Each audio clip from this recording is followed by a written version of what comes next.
Hello everyone, I'm Tamara and welcome to my YouTube channel.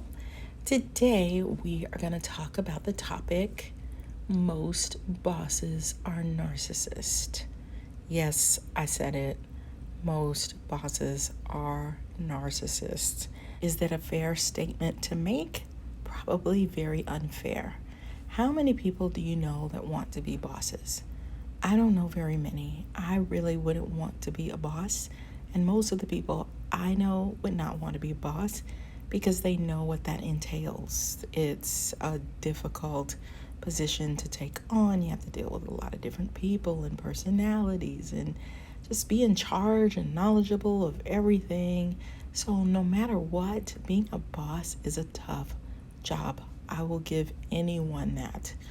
But the second part of it is, look who often steps up to the plate. Narcissists, because they want power, they want to feel in control. They are using that job and the people in it to meet their own personal needs. I always have a problem with any employee that is at work to meet their own personal needs. I think that starts to cross boundaries, whether it's someone with borderline personality disorder. I know we all have to work, but certain needs you need to have met outside the workplace, or it can become unhealthy and draining and abusive to the people that are working around and with you. So, what are some things that narcissistic bosses do? It's very unfortunate that there are so many. So, I will say not all bosses are narcissists, but way too many of them are, and they wreak havoc. The problem is we know these people have a mental disorder, but because they look like a human being, walk like a human being, they've developed some normal characteristics. We overlook the fact that there is a disorder that is at work. The problem with their disorder is that it does a lot of damage to a lot of people who do not have those types of defense mechanisms. So let's take a look at some of the things that narcissistic bosses do that are just absolutely terrible. Don't respect boundaries, and that's really bad because there is a start and stop point for work. So for example, they may expect you to work overtime so that, and you're not getting paid for that. I've heard of narcissistic bosses making people work on the weekends, on their days off, late into the evening, come really early in the morning, and they're not compensating you for that. This is not volunteer time. This is not a fun organization that you're a part of. This is your actual workplace, and you should be being paid for the time and effort that you put in. But they will exploit you in that way. They may also call you after hours. May not understand that things come up and things happen. So every blue moon, they might have to call. But these people can call weekly, daily.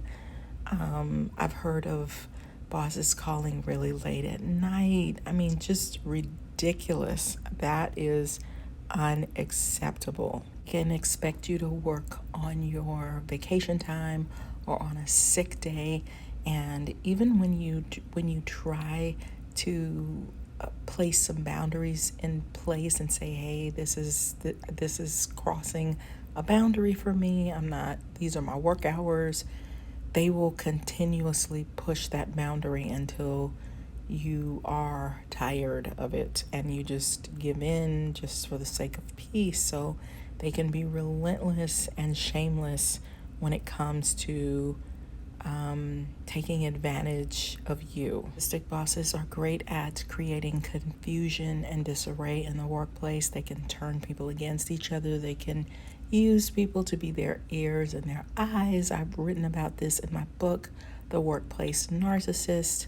They can be disastrous and cause tension between workers. They can also be your friend one minute and not your friend the next. They can think you are a stellar worker and then turn on you as soon as you can't meet their need or something is is over the top or whatever, they will switch up on you and you will quickly become their enemy. Narcissistic bosses can be extremely moody.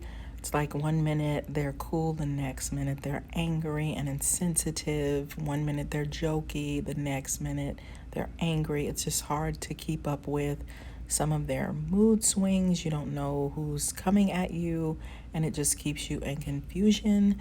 And sometimes, and you can see this even in relationships, and you might want to check out my book, Flip the Script on Love, because I talk about some of this in my book. But, some people will apologize for their bad behavior. Haven't you ever, well, I hope you've never dated anybody like that, who's constantly apologetic, but they never change. They keep, they do the same thing over and over. They apologize, but they never learn from their mistakes. So it's difficult when someone says they're sorry, but they're really not sorry at all. Trust me, a narcissistic boss is not giving you things for nothing. A lot of them will pour on the rewards very heavy because they expect something in return. Unwavering loyalty and a total oh my gosh, you are amazing. You are the sky. You are grandiose narcissists. They like being almost worshipped, like they are out of this world amazing. So they want to keep you at bay. So you have to be careful. Somebody said money is not always good money. So some people give you gifts because it forces you into a friendship or a connection with them. They can be very moody, and that makes it really hard because, one day you can think, I had a great interaction with this person. Now we're on the right track. And the next day it's like, be careful. Their venom is out.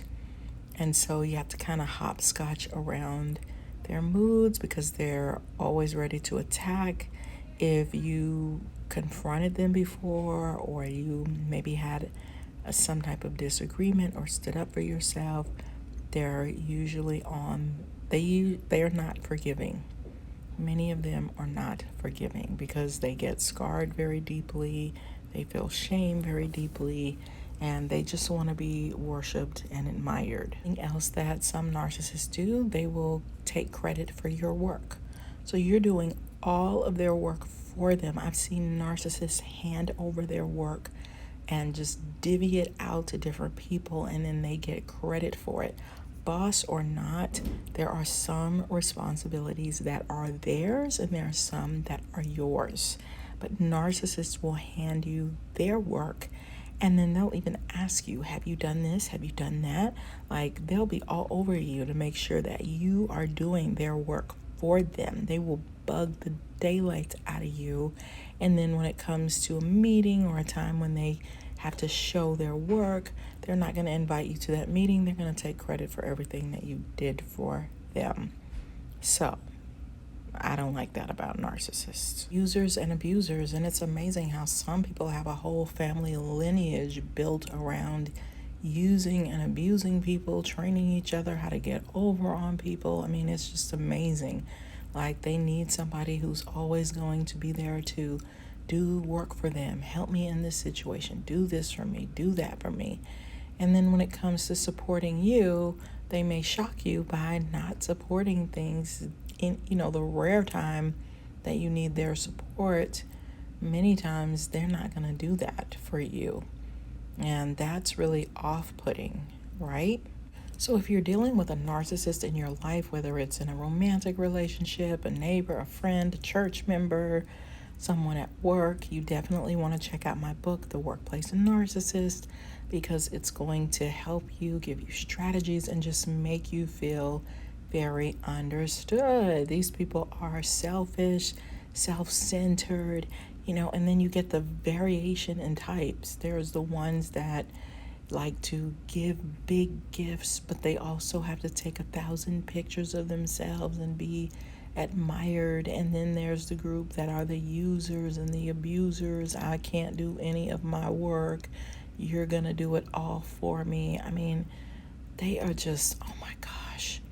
They are the ones that will, they're going to look out for themselves and be giving you a completely different message than what they're following.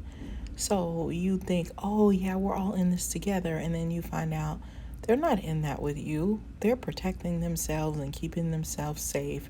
And they're convincing you to do things that will hurt yourself and your family. So you have to think for yourself. I mean, understanding how to deal with a narcissist takes special skills, and even when you understand them, there's still no escape for the drain and the awfulness and the damage that gets done from having to deal with them. And personally, unless they're paying me to help them or counsel them or to help them feel better, I do not want them in my personal relationships because it's tiring.